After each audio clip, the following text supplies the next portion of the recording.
ఈరోజు దేవుని వాగ్దానం. పవిత్రమైన దానిని కుక్కల పాలు చేయవలదు, వెలగల ముత్యములను పందులకు పారవేయవలదు.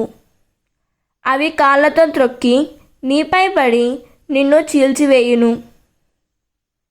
మత్తయి సువార్త 7వ అధ్యాయం 6వ వచనం.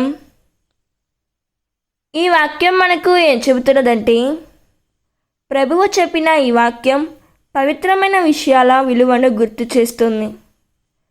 దేవుని వాక్యం, విశ్వాసం, ప్రార్థన వంటి పవిత్రమైన వాటిని తక్కువగా చేసేవారి ముందు నిర్లక్ష్యంగా ఉంచకూడదు.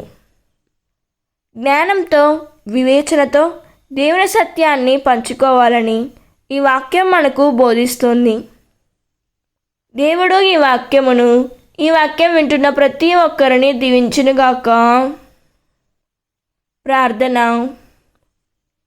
ప్రియమైన పరలోక తండ్రి, పవిత్రమైన వాటి విలువను గుర్తించే జ్ఞానాన్ని మాకు అనుగ్రహించుము తండ్రి.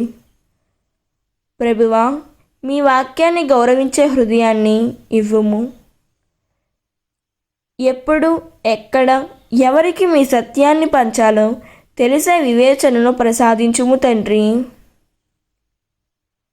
ఆమేన్. God bless you.